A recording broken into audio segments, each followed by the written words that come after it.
Hey guys, what is going on? Thanks so much for watching the channel. Matt Smith here as always. Hit like, hit subscribe before we get rolling.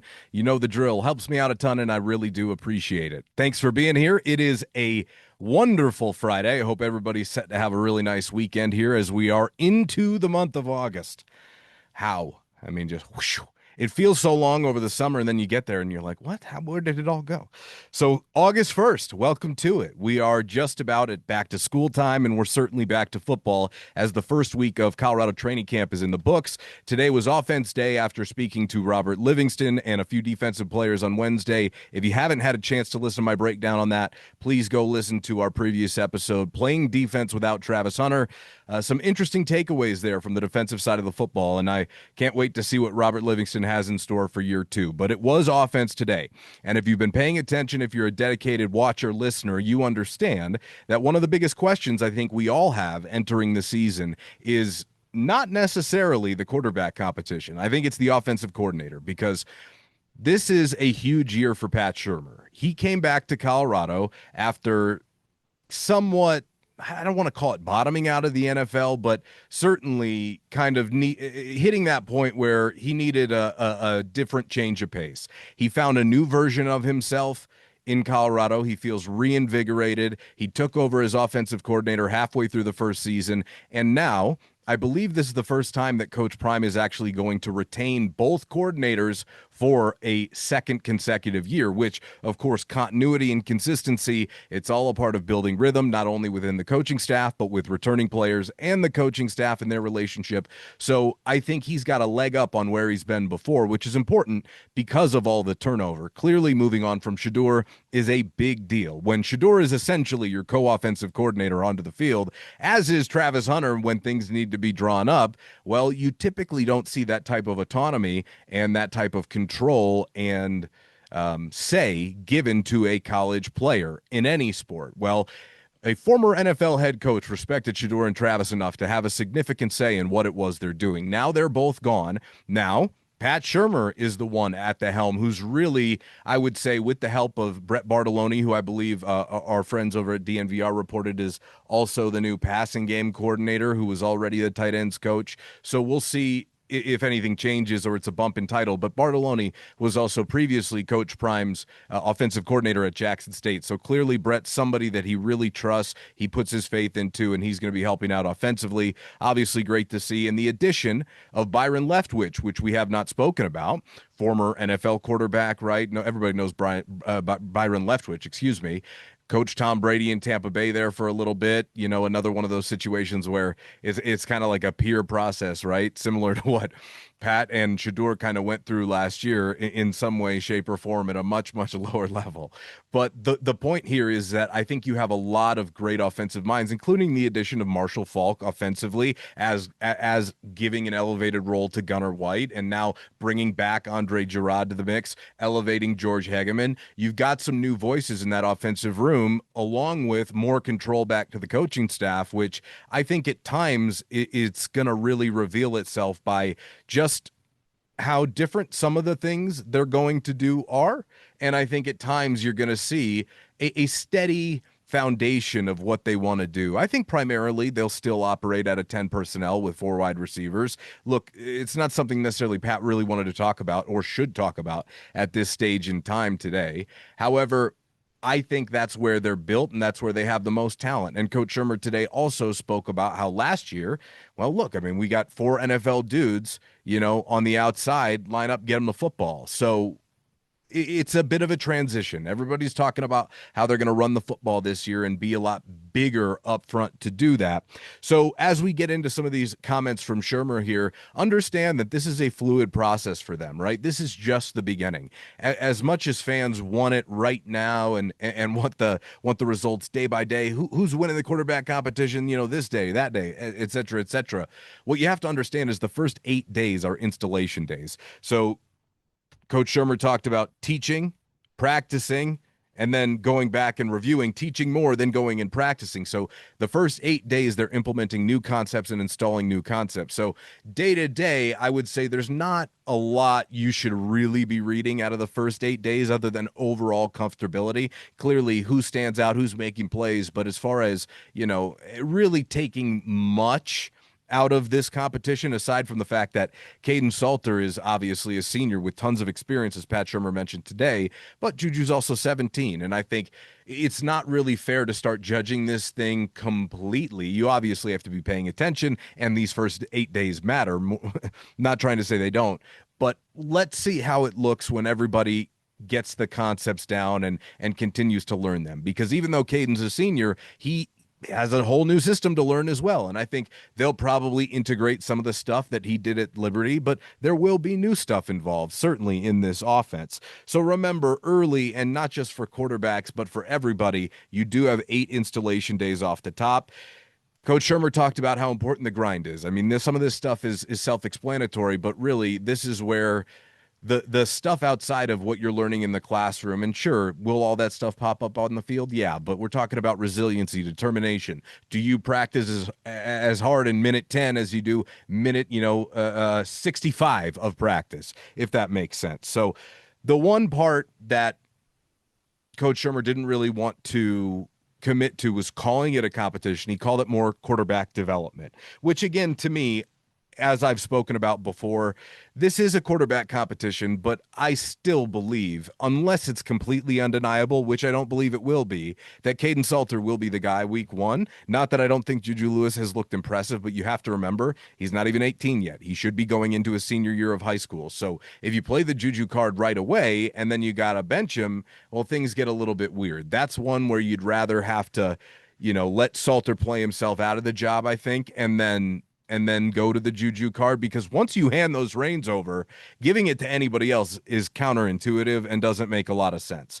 So unless JuJu's undeniably ready to go right out of the gate week 1, which again, remember, that's a very tough Georgia Tech team coming in here to Folsom, then I do believe it will be Kaidon Salter. So I think that's why you hear about the word development from Pat Shurmur and talking about how they're bringing everybody along. Certainly having Byron Leftwich now in the room makes a very, very big difference.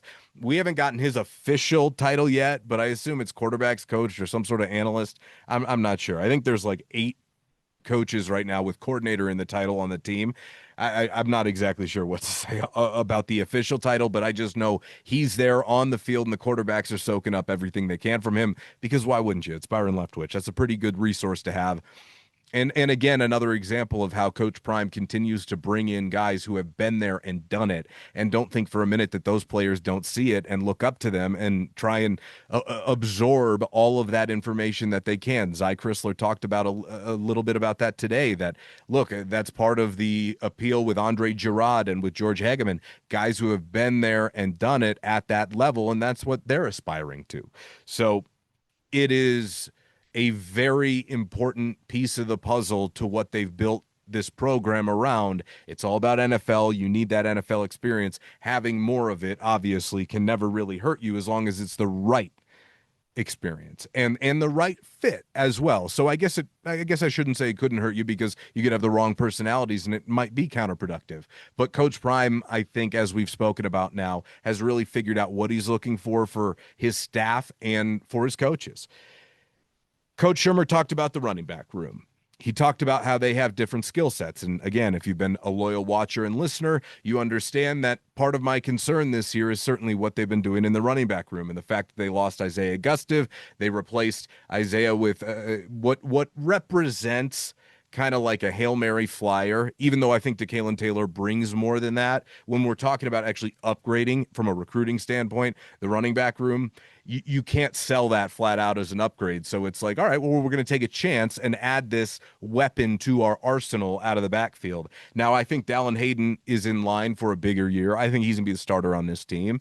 Beyond that, though, it will be by committee. I don't think the starter means all that much in this room. And Pat Shurmur talked about it today, how they have a lot of different skill sets. And he specifically mentioned Dallin new transfer Simeon Price and new transfer to Kalen Taylor. Michael Welch's name doesn't mean that he wasn't thinking about him. We've all listed things and omitted people before, certainly have. In our preview episode with Brian, we forgot to talk about Terrell Timmons in a loaded wide receiver room, and he's one of the experienced vets in that room at this point. So it doesn't mean that Mike is not involved, but it is worth noting that he wasn't mentioned today. And Coach Shurmur talked about putting those guys in positions to succeed and understanding that it will be, he said, takes a village, right? It's by committee as opposed to a lead dog type of a situation. And I don't see any other way around it. Not that I think it should be. Most schools, unless you have that dude, are a by committee situation and have multiple backs. Because again, running back, more than just about everything in football, is a position with a 100% injury rate, because you're constantly taking big hits in between, some big boys there in the trenches. So you've got to have multiple different guys that could do it, which is why I was a little bit concerned and am a little bit concerned that they didn't add enough and enough talent as well in that room. That will be determined.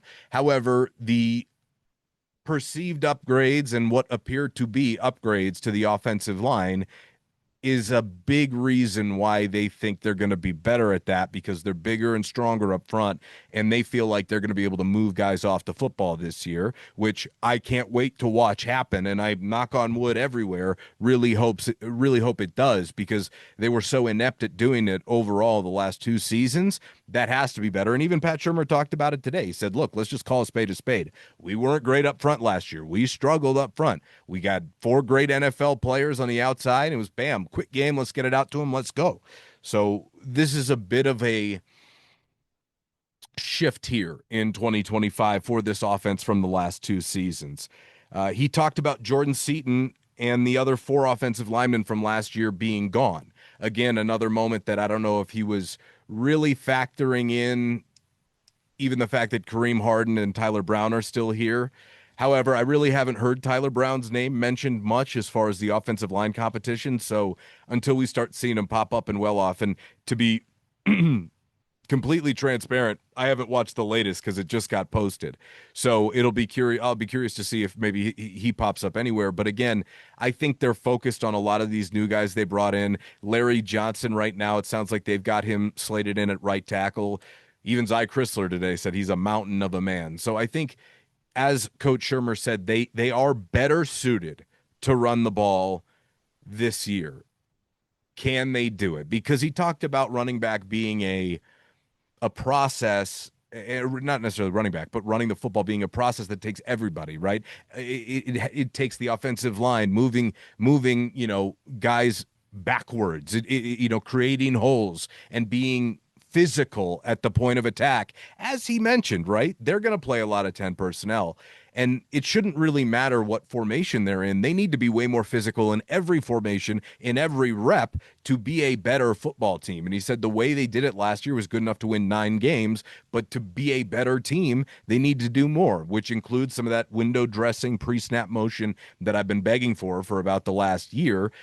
And he did kind of, tongue-in-cheek kind of mention that they weren't as comfortable doing some of that stuff last year because of how weak they felt they were up front. And they did have to cover that with some of the quick games. So interesting that he really puts the emphasis on physicality, because as I mentioned, I think it was in our last episode here, that they hadn't figured out the physicality of the game through 2 years, at least with who they brought into the program. I think now with the improved strength and conditioning program that everybody's raving about with Swayze, I think now you marry that with some players who you feel like are better suited to do some of those things you're going to need to do. Hopefully that there's a marriage there, and it's not a matter of if it translates and if it fits, but when. That would certainly be the hope for this team altogether, because Pat Shurmur, and I thought this was interesting, he flat out said, we brought in better people and better players.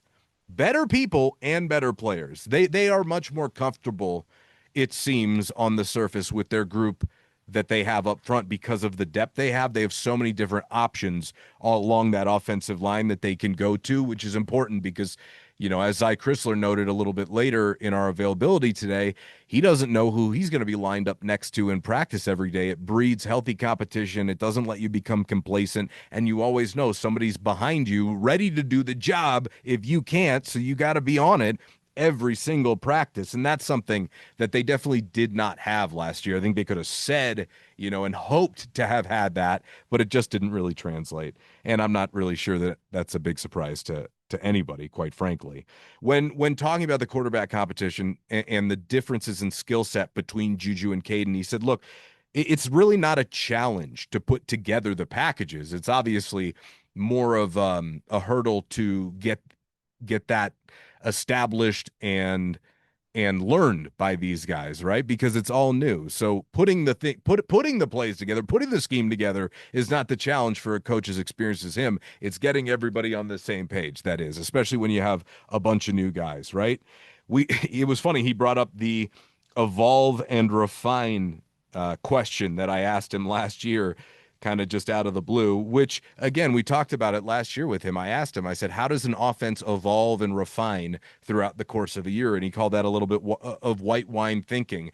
But I think that's fascinating, the process and the philosophy behind a veteran coach like Pat Shurmur. And how does he attack the offseason, which is what I asked him today. I talked about his offseason process with him, which I found interesting, because how is it that a guy who's worked in football for, basically his entire life at this stage, how do you keep things fresh? How do you keep things new, especially when you're calling plays and offensive coordinator, right? He said that he looks at a year ago, figures out what works, what doesn't. Some of this stuff makes sense and is self-explanatory, but everybody else, or I should say everyone has their own process. So how does Pat do it, right? He said, look at it. We look at a year ago, find out what we did well, find out what we didn't, and what concepts will work for us. Keep the good ones. He says, I'm in love with plays that work. It's kind of, tongue-in-cheek coach speak there. He says he looks down and gets ideas from, everywhere. He looks at the NFL. He looks at, third and short, fourth and one, red zone plays, et cetera, and looks in college. And then he looks for trends that are developing and things that he likes and ways he thinks he can mesh it. Finds his concepts, then takes his roster that he has, because remember, in the spring transfer portal, they added more guys. So what you did in the spring doesn't really apply anymore, because you probably have other options and more versatility, and probably want to rethink your total roster in general and what you can bring to the table, because you want to have whatever versatility in your back pocket as you can. And if there's a new thing conceptually that you can work in that's trendy right now, that people seem to be having a lot of success with, why not implement it if you have the right personnel? And he credited the personnel and department at CU and the coaching staff. He said these guys have done a fantastic job. So I think all that comes out in the wash, though. That's one thing to say, but it's another thing to step up and do it every Saturday, which we all understand. It doesn't mean that they can't. It's just you have to establish why they believed in you and give them some justification for it, right? That is, it goes for everybody. It doesn't matter if you're a 5-star quarterback. It doesn't matter if you're a walk-on. It doesn't matter if you're a transfer. And that's the one thing I appreciate about this program is if you can go, it doesn't matter where you come from. It doesn't matter who it is. The one thing that they won't do is keep a really good player down. If it's definitive, you're playing. Doesn't matter how much you're making, where you came from, how you enrolled, you're going to be on the field. As we saw, as I believe it was Robert Livingston yesterday who mentioned, there were 3 walk-ons in the Alamo Bowl. And it was only because those guys were the ones that they felt like were their best option, certainly a little bit due to injury, but I mean, it doesn't matter. You have an opportunity here, so you have to stay ready. He talks about looking at his roster, then taking what he had from over the summer and kind of building it to see what's compatible, and from there you build your playbook. So I do think there are going to be some new things that Colorado does, and I truly do hope there's going to be an emphasis to run the football and stay balanced. And again, as I've said before, last 2 seasons, they've passed to set up the run. At least it's my intuition right now that this team is going to need to run to set up the pass, but that doesn't mean that's how it's going to go, because quick game can kind of get you out of that as long as you're committed to running the football. They just never really fully committed unless it worked last year in games. Otherwise, they bailed. So I'm looking forward to a new approach and a new mentality, and how Coach Prime chooses to handle that. Because yes, it's Pat Shurmur, but at the same time, Coach Prime is going to be in his ear too if he doesn't like something that's going on. And I'm looking forward to seeing what Pat can do. We all have to remember the one time Pat called a game without Shedeur, Ryan Staub almost won at Utah. And if Travis catches one of the 2 touchdowns, they do win that football game in the first half that was taken off. Once where he stepped out, but he didn't really. And then in the back of the end zone, he caught it and they ruled it an incompletion. There were some really nice trick plays in that game, and on the road, I thought Pat Shurmur had those guys ready to go. So I'm looking forward to seeing what Pat can do, because this is a big year for him too personally, right? If he has a big season here, he's talked about wanting to be a head guy again. I don't know if that's in the NFL. I don't know if that's in college.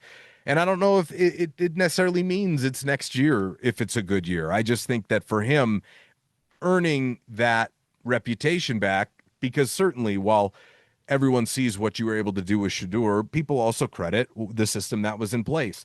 And it applies, the question does nationally to everybody. Can you do it without Shedeur and Travis?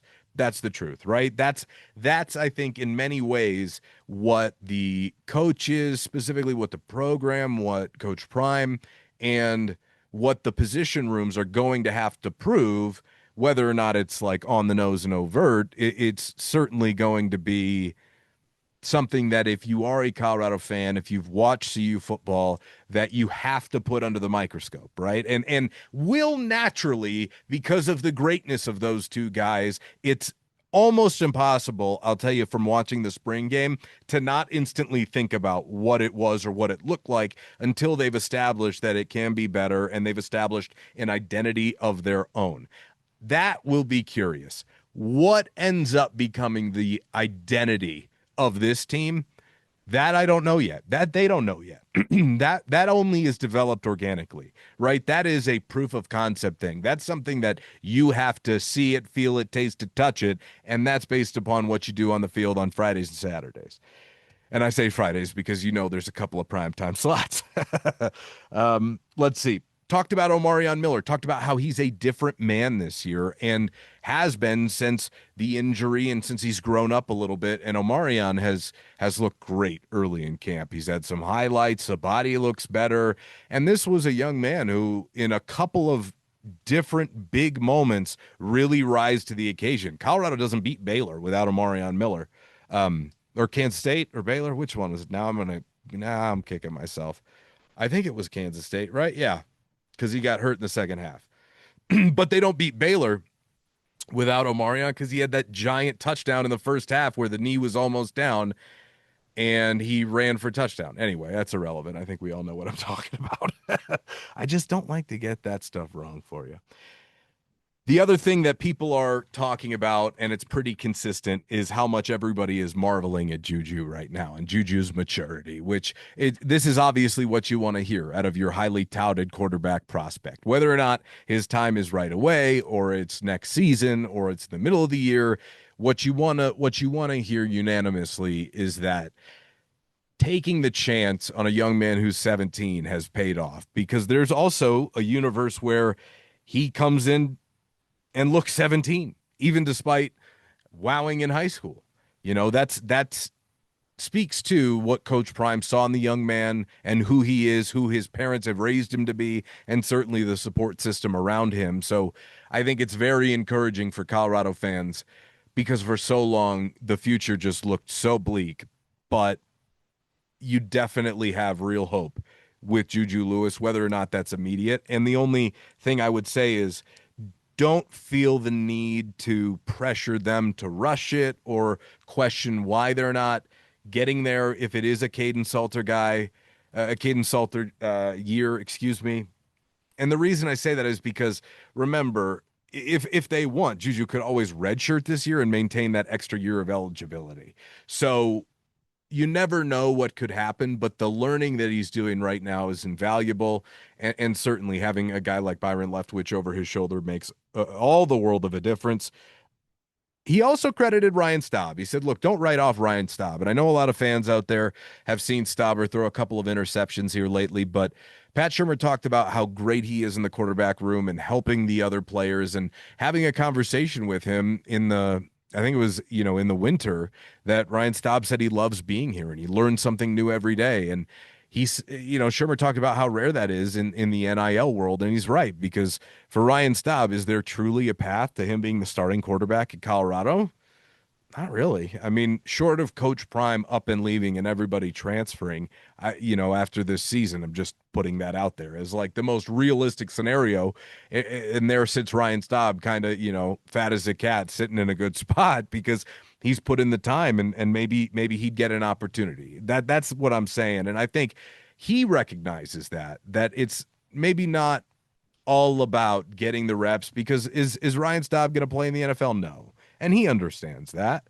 So it's about getting the most out of your college experience. And he really loves it in Boulder, Coach Shurmur said, and he's getting a lot out of it. As he said, he's learning something every day. And Coach Shurmur just wanted to make sure that everyone understood how valuable of a piece that he is to that room. And I don't think that's lip service. And again, he almost won a game at Utah. It's not like the kid can't play at all, So I'm thrilled he's here. When we talked to him in the spring, just another really good person to have, and somebody who's used to the system and could help JuJu and Kaidon hit the ground running as well, and be unselfish and be a good teammate. That quality, being a good teammate, is a lost art in many, many ways, and celebrating someone else's success as if it's your own, that is part of the culture that Coach Prime has instilled here, and I think that's really healthy. So understand there is value to the players that are on this roster, and certainly with a guy like a Ryan Staub. I know people get on him a lot, but I like Ryan a lot, okay? And not to mention, if they had to put him into a game this year, I wouldn't be shaking in my boots either. I really wouldn't be. Coach Shurmur said he's got 3 guys he trusts. Now, does it mean that they would be, is that a long-term plan? No. And if you had a week to prepare, would they go to JuJu? Yeah. But if it's a situation where they go with Salter early, something happens, I probably, as a coach, would feel more comfortable throwing Staub in there than JuJu at the moment, at least early in the season, first couple of weeks. But they may choose to go a different way. But it's also something that you have to consider, as something that I just brought up. Like, once you go JuJu, you don't really go back. You can't really go back. I mean, you could, I guess, year one, you probably could, especially if there was an injury where Salter would then come back later. But I don't think you want to. I think once you throw him in there, you let him sink or swim. Especially with his kind of a talent. If you believe in him that much, then the cream will rise to the top. Oh, yeah. Shout out Macho Man. Okay, Draylon Miller. Let's talk about him. Draylon Miller is my true, national breakout candidate this year. I think Omarion Miller is going to have a big year, but based upon what I saw at Pro Day, at just how Sean Payton was lasered into Draylon Miller, that versatility, the ability to line up in multiple different positions, big, fast, strong, and we saw flashes of what he could do really last year. Draylon's confidence, he says, is sky high, right? And last year he proved he belonged, which is exactly what happened. And Coach Shurmur gave him credit for that too, because the one thing that Shurmur said that he says to himself all the time is the stage is not bigger than what he's ready for. And Drelon proved right away that it wasn't, right? He played early in the year, and eventually as the season progressed, he became a very reliable target for Shedeur and made some big plays. I think about a big catch against Kansas on the road at Arrowhead. I think about the stiff arm against Utah where he runs through 3 guys. There were some really nice plays that Draylon Miller has made so far, and he really hasn't even had a significant role as a contributor. It's just kind of been via rotation. So I expect that production to increase exponentially this year as he becomes one of the faces of this program over the next couple of seasons, undoubtedly. To me, he's also just a wonderful young man. Always has a smile on his face, always kind, always polite, just a really bright spirit. One of those guys who walks into the locker room and kind of just makes it better is what I would describe Draylon Miller. He talked about how last year they had 4 seniors and everybody did a lot of learning and there was a lot of foundation setting from those guys. And there's only 2 seniors in that room now. So there's a lot of open competition, and certainly it's playing out that way in practice. If you watch these well-off videos and these and these battles that are taking place in the outside between skill positions and that defensive backfield. There's some really, really fun competition going on right now because there's much more quality depth than in the past. I think last year 1 through 6 was undoubtedly more talented than this year, but this group 1 through 10, as far as wide receiver, they can all bring it, they can all produce. And DJ McKinney talked about how a lot of the experienced guys who have played college football before came in a little bit more ready this year because they understood the standard that was set last year by winning 9 games. And Draylon Miller, I asked him about it. He said he can attest to that too, how the experienced guys understand what's expected of them a little bit quicker because there is that baseline where maybe it didn't exist in the past. Now, Drelon might not be the best perspective on that only because he was a freshman and, drinking through a fire hose last year. But if a guy like that can really see it, it's not about how intelligent he is. It's more about how experienced and worldly you are and aware of those things. Then I think it probably makes a significant difference because they did bring in a lot of guys all across the field that have played a lot of snaps and do understand what's required here. So it's good to see because that's how you start training camp fast. That's one thing that they wanted to do. That's a part of what their strength and conditioning program allowed them to do with Swayze. So all in all, a very, very good start. It was interesting to hear, and it makes sense. It was brought up in the presser. I think Drelon wants that number 1 jersey, and I think he's probably the prime candidate to get it, him or Amarion right now. Maybe DJ. I would put those 3 in the competition for that number 1. And if any of those 3 earned it, I wouldn't have a problem with that whatsoever. There's no doubt about that. You want the 1? Well, you got to be the 1. What did Coach Prime say when he first got here? He is him every day that ends with a Y. Monday, him. Tuesday, him. Wednesday, him. Thursday, him. Friday, him. Saturday, him. Sunday, him. Moving on. JuJu, as Draylon said, has solid command in the huddle, which I think was a very great question that was asked to him because what you want to know, the young man's 17. When he gets in the huddle and everybody's relying on him and looking at him, can he handle himself? Draylon said that he's becoming a very good quarterback and he's learning, and certainly he's got command of it. So you figure if you've got command at 17, it's only going to continue growing and getting better with development. That is impressive, and certainly just another thing that JuJu brings to the table. If it's not now, eventually. Drelon shouted out Preston Hodge, DJ McKinney, Tawfiq Byard, and RJ Johnson as DBs that have been a challenge to go against in camp. And certainly those are the next wave of dudes, right, taking over for Travis, Cam, Shiloh, etc. Talking to Zy Crisler, this is the second time we've talked to Zy. Zy is the transfer right guard out of Illinois. He received all Big Ten honorable mention credentials. I believe it was twice. He's played a lot of football in his career. Now, he was also the interesting case of where Pro Football Focus had him rated as, I believe, the lowest grade of any player that Illinois had last year, which is pretty crazy that is the PFF grade, which, again, is just more fodder to do not take everything that Pro Football Focus grades-wise has to say, and run with it because it's an incredibly flawed process. As I've said a million times, you never know who's doing it. Now, that being said, I got to shout out Dalton, I think it's Weisserman, and Max Chadwick.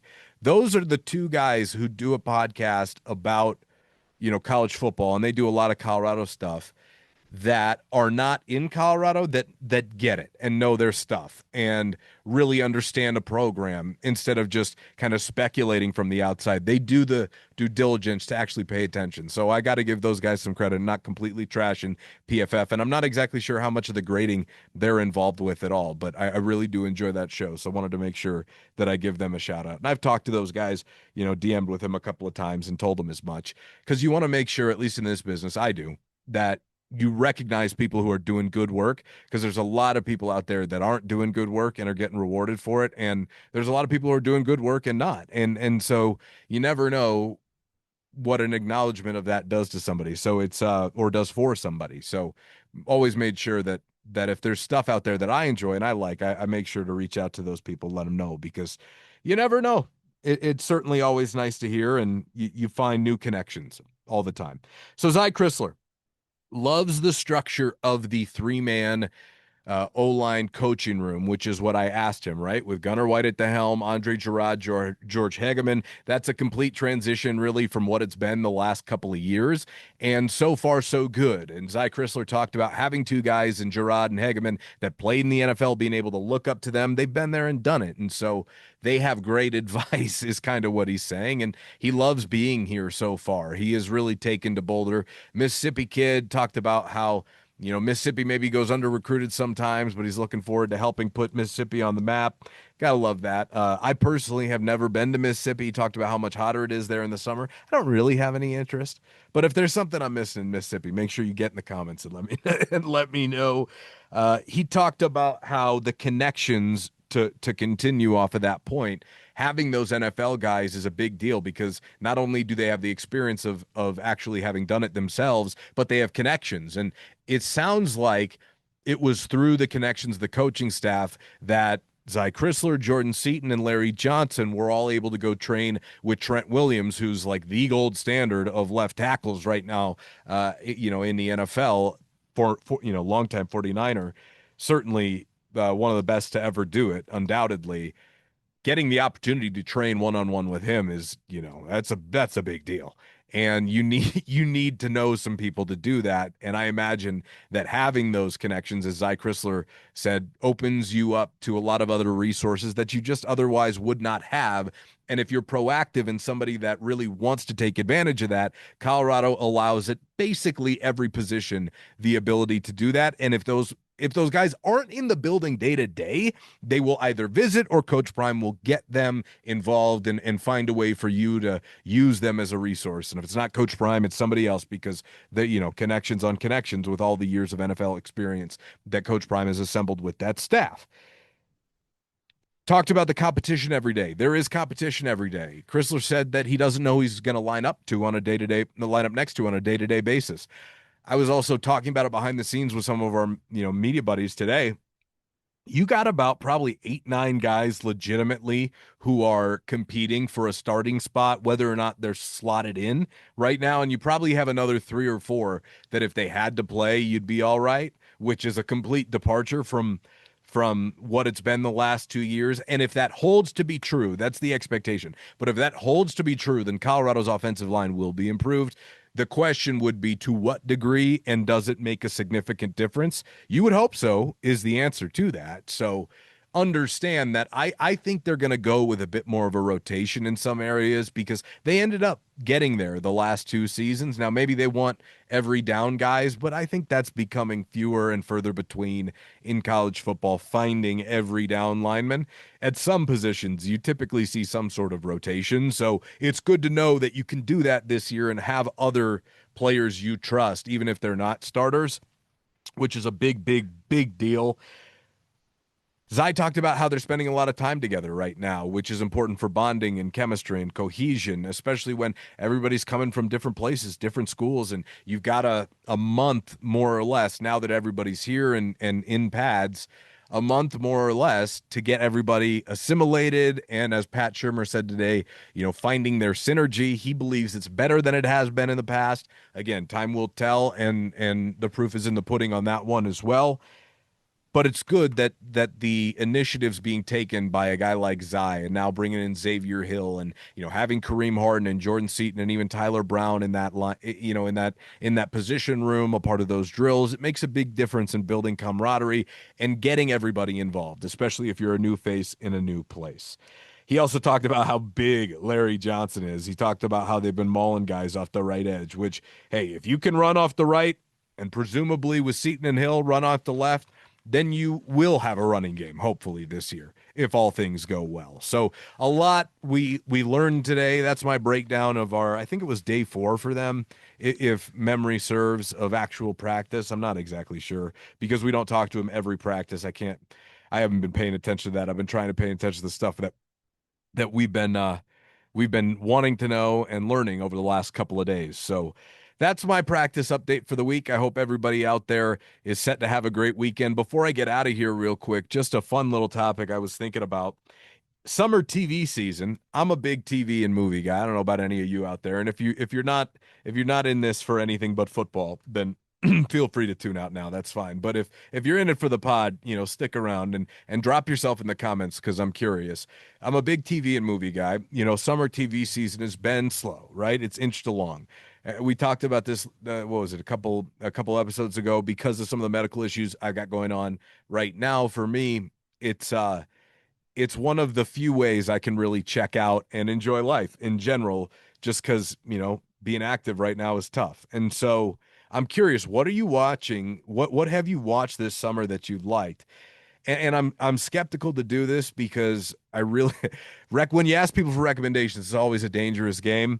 But I'm curious, what have you been digging that you've enjoyed? Drop it in the comments for me. I need a few more things. I went and saw the new Naked Gun movie last night. It was all right. I mean, I had high hopes for it.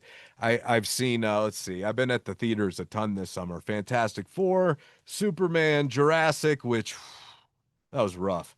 And then of course Mission. Geez. Tom at it again. Anyway, let me know what you've been watching. If you got anything good that I should check out, please let me know. If it's a documentary, forget it, and if it's horror, forget it. Those are my two forget it. I need something that's not in the realm of reality because I think the real world right now is just a little much. And if you're out there and you're struggling with it too, I feel you. Here's to hoping it gets better. Appreciate everybody for tuning in. We'll talk to you soon.